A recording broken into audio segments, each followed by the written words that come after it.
ನಮಸ್ಕಾರ ಎಲ್ಲರಿಗೂ, welcome back to our channel. ಇವತ್ತು ಚಪ್ರದ ಅವರೆಕಾಯಿನ ಯೂಸ್ ಮಾಡಿಕೊಂಡು ಒಂದು ಸೂಪರ್ ಆಗಿರೋಂಥ ಸೈಡ್ ಡಿಶ್ಶು ಅಂದರೆ ಪಲ್ಯನ ಮಾಡಿದ್ದೀನಿ. ಸೊ ರೊಟ್ಟಿ, ಚಪಾತಿ ಮತ್ತು ರಸಮ್ಗೆ ಸೂಪರ್ ಕಾಂಬಿನೇಷನ್ ಅಂತಲೇ ಹೇಳ್ಬೋದು. ಹಾಗೆ ಹೆಲ್ದಿನೂ ಕೂಡ. ಕ್ವಿಕ್ಕಾಗಿ ಕಡಿಮೆ ಇಂಗ್ರೀಡಿಯೆಂಟ್ಸಲ್ಲಿ ಸೂಪರ್ ಆಗಿರೋಂಥ ಚಪ್ರದ ಅವರೆಕಾಯಿ ರೆಸಿಪಿನ ಯಾವ ರೀತಿ ಮಾಡೋದು ಅಂತ ಇವತ್ತಿನ ವಿಡಿಯೋದಲ್ಲಿ ನೋಡೋಣ. ಸೊ ಲೆಟ್ಸ್ ಸ್ಟಾರ್ಟ್ ಟು ಚಪ್ರದ ಅವರೆಕಾಯಿ ಪಲ್ಯ.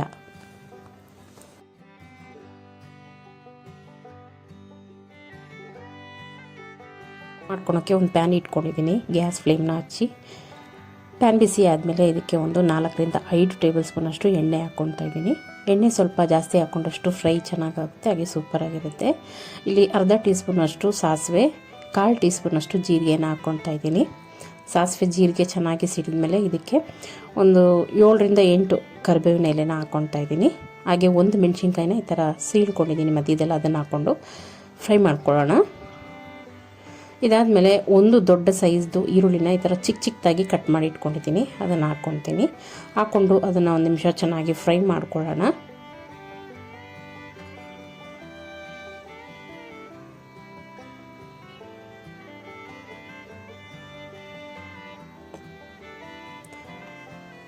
ಈರುಳ್ಳಿ ಸ್ವಲ್ಪ ಫ್ರೈ ಆದಮೇಲೆ ಇದಕ್ಕೆ ನಾನು 1 ಟೇಬಲ್ ಸ್ಪೂನಷ್ಟು ಶುಂಠಿ ಬೆಳ್ಳುಳ್ಳಿ ಪೇಸ್ಟನ್ನು ಹಾಕ್ಕೊತಾ ಇದ್ದೀನಿ. ಅದನ್ನು ಅದರಲ್ಲಿರೋ ಹಸೆ ವಾಸನೆ ಹೋಗೋವರೆಗೂ ಫ್ರೈ ಮಾಡ್ಕೊಳ್ಳೋಣ.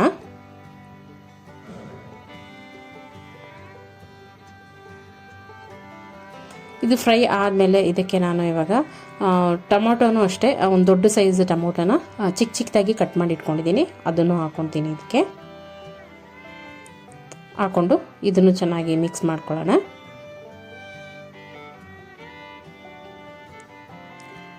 ಈಗ ಇದಕ್ಕೆ ನಾನು ಸ್ವಲ್ಪ ಉಪ್ಪನ್ನು ಹಾಕ್ಕೊತೀನಿ, ಅಂದರೆ ಇದು ಚೆನ್ನಾಗಿ ಫ್ರೈ ಆಗಲಿ ಬೇಗ ಅಂತ ಹೇಳ್ಬಿಟ್ಟು. ಓವರಾಲ್ ಪಲ್ಯಕ್ಕೆ ಎಷ್ಟು ಬೇಕೋ ಅಷ್ಟು ಉಪ್ಪನ್ನು ಹಾಕ್ಕೊತೀನಿ. ಹಾಕ್ಕೊಂಡು ಮಿಕ್ಸ್ ಮಾಡಿಕೊಂಡು ಟೊಮೊಟೊ ಎಲ್ಲ ಚೆನ್ನಾಗಿ ಫ್ರೈ ಆಗಿ ಸ್ಮ್ಯಾಶ್ ಆಗಬೇಕು. ಸೊ ಅಲ್ಲಿವರೆಗೂ ಇದನ್ನು ಬಾಯ್ಲ್ ಆಗಾಗಿ ಬಿಡೋಣ. ಓಕೆ, ನೋಡಿ ಇವಾಗ ಟೊಮೊಟೊ ಎಲ್ಲ ಸ್ಮ್ಯಾಶ್ ಆಗಿದೆ, ನೋಡ್ತಾ ಇದ್ದೀರಲ್ಲ. ಓಕೆ, ಇವಾಗ ಇದು ಆಗಿದೆ, ಟೊಮೊಟೊ ಎಲ್ಲ ಚೆನ್ನಾಗಿ ಫ್ರೈ ಆಗಿದೆ. ಈಗ ಇದಕ್ಕೆ ಒಂದು 1/4 ಟೀ ಸ್ಪೂನಷ್ಟು ಅರಿಶಿನ ಪುಡಿ, 1 ಟೇಬಲ್ ಸ್ಪೂನಷ್ಟು ಅಚ್ಚ ಖಾರದ ಪುಡಿ, ಹಾಗೆ 1 ಟೇಬಲ್ ಸ್ಪೂನಷ್ಟು ಧನಿಯಾ ಪುಡಿನ ಹಾಕ್ಕೊತಾ ಇದ್ದೀನಿ. ಲೋ ಫ್ಲೇಮಲ್ಲಿ ಇಟ್ಕೊಂಡು ಚೆನ್ನಾಗಿ ಈ ಮಸಾಲೆ ಪುಡಿ ಇಲ್ಲಿರೋ ಹಸಿ ವಾಸನೆ ಎಲ್ಲ ಹೋಗೋವರೆಗೂ ಫ್ರೈ ಮಾಡ್ಕೊಳ್ಳೋಣ.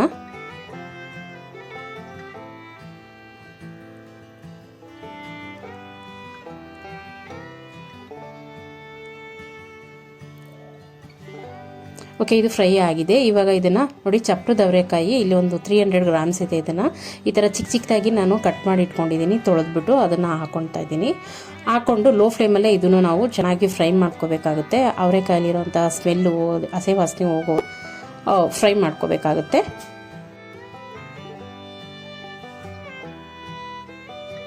ಫ್ರೆಂಡ್ಸ್, ಇದೇ ರೀತಿ ಪಲ್ಯದ ರೆಸಿಪಿ ಎಲ್ಲನೂ ನಾನು ನನ್ನ ಚಾನಲಲ್ಲಿ ಪ್ಲೇ ಲಿಸ್ಟಲ್ಲಿ ನಾನು ಹಾಕಿರ್ತೀನಿ. ಸೊ ಆ ಪ್ಲೇ ಲಿಸ್ಟ್ನ ನಾನು ಮೇಲ್ಗಡೆ ಕಾರ್ಡ್ಸಲ್ಲಿ ನಾನು ಪಿನ್ ಮಾಡಿರ್ತೀನಿ. ಸೊ ನೀವು ಇಂಟ್ರೆಸ್ಟ್ ಇದ್ದರೆ ಅದನ್ನು ಹೋಗಿ ನೋಡಿ ಆ ರೆಸಿಪಿನ ಟ್ರೈ ಮಾಡ್ಬೋದು. ಓಕೆ, ಇವಾಗ ಇದನ್ನು ಚೆನ್ನಾಗಿ ಫ್ರೈ ಮಾಡಿಬಿಟ್ಟು ಇದರಲ್ಲಿರುವಂಥ ಹಸೆ ವಾಸನೆ ಹೋಗೋವರೆಗೂ ಬಿಟ್ಬಿಡೋಣ ಹಾಗೆ 1 ನಿಮಿಷ. ಓಕೆ, ಇವಾಗ ಸ್ವಲ್ಪ ಫ್ರೈ ಆಗಿದೆ, ನೋಡ್ತಾ ಇದ್ದೀರಾ ನೀವು. ಎಣ್ಣೆಯಲ್ಲೇ ಅರ್ಧ ಫ್ರೈ ಆಗಿದೆ ಇದು. ಈಗ ಇದಕ್ಕೆ ನಾನು ಒಂದು 2 ಟೇಬಲ್ ಸ್ಪೂನಷ್ಟು ಸಾಂಬಾರು ಪುಡಿನ ಹಾಕ್ಕೊತೀನಿ. ಇದು ಆಪ್ಷನಲ್ಲು, ನಿಮಗೆ ಬೇಕಿದ್ದರೆ ಹಾಕ್ಕೋಬೋದು, ಇಲ್ಲಾಂದರೆ ಗರಂ ಮಸಾಲನಾದರೂ ನೀವು ಹಾಕ್ಕೋಬೋದು 1 ಟೇಬಲ್ ಸ್ಪೂನಷ್ಟು.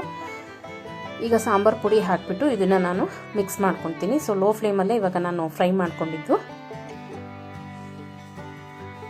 ಈಗ ಅರ್ಧ ಅವರೆಕಾಯಿ ಆಯಿಲಲ್ಲೇ ಚೆನ್ನಾಗಿ ಫ್ರೈ ಆಗಿರುತ್ತೆ.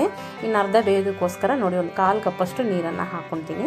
ಈ ನೀರೆಲ್ಲ ಚೆನ್ನಾಗಿ ಡ್ರೈ ಆಗುತ್ತೆ. ಸೊ ಆವಾಗ ಅವರೆಕಾಯಿ ಚೆನ್ನಾಗಿ ಬೇಯುತ್ತೆ.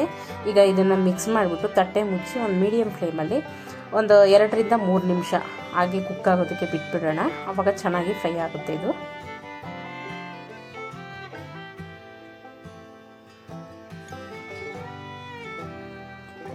ಓಕೆ, ಇವಾಗ ಓಪನ್ ಮಾಡಿ ನೋಡೋಣ. ನೋಡಿ, ಅವರೆಕಾಯಿ ಎಲ್ಲ ಚೆನ್ನಾಗಿ ಫ್ರೈ ಆಗಿದೆ, ಹಾಗೆ ಬಾಯ್ಲ್ ಆಗಿದೆ. ನೋಡಿ, ನೀರು ಕೂಡ ಒಂಚೂರು ಇಲ್ಲ, ಎಲ್ಲ ಫುಲ್ ಡ್ರೈ ಆಗಿದೆ.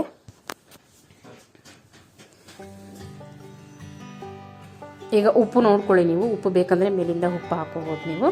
ಈಗ ಕೊತ್ತಂಬರಿ ಸೊಪ್ಪನ್ನು ಹಾಕಿ ಮಿಕ್ಸ್ ಮಾಡಿಕೊಂಡು ಗ್ಯಾಸ್ ಫ್ಲೇಮನ್ನು ಆಫ್ ಮಾಡ್ಕೊಳ್ಳೋಣ. ಈಗ ಇದನ್ನು ಸರ್ವ್ ಮಾಡ್ಕೊಳ್ಳೋಣ. ಸೊ ನೋಡಿದ್ರಲ್ಲ ಫ್ರೆಂಡ್ಸ್, ಚಕ್ರದ ಅವರೆಕಾಯಿ ಪಲ್ಯ ಯಾವ ರೀತಿ ಮಾಡೋದು ಅಂತೇಳಿ. ಈಸಿಯಾಗಿ ಮತ್ತು ಸಿಂಪಲ್ಲಾಗಿ ಮಾಡೋವಂಥ ರೆಸಿಪಿ ಇದು. ತುಂಬ ಟೇಸ್ಟಾಗಿರುತ್ತೆ. ನೀವು ಒಂದು ಸತಿ ಈ ರೆಸಿಪಿನ ಟ್ರೈ ಮಾಡಿ ಯಾವ ರೀತಿ ಬಂತು ಅಂತ ಕಮೆಂಟ್ ಸೆಕ್ಷನಲ್ಲಿ ತಿಳಿಸಿ. ವಿಡಿಯೋ ಏನಾದರೂ ಇಷ್ಟ ಆಗಿದರೆ ಲೈಕ್ ಆ್ಯಂಡ್ ಶೇರ್ ಮಾಡಿ. ಸಬ್ಸ್ಕ್ರೈಬ್ ಮಾಡದೆ ನೋಡ್ತಾ ಇರೋರು ಖಂಡಿತ ಸಬ್ಸ್ಕ್ರೈಬ್ ಮಾಡ್ಕೊಂಡು ನೋಡಿ. ನೆಕ್ಸ್ಟ್ ರೆಸಿಪಿ ಜೊತೆಗೆ ಸಿಗ್ತೀನಿ. ಅಲ್ಲಿವರೆಗೂ ನಮಸ್ಕಾರ.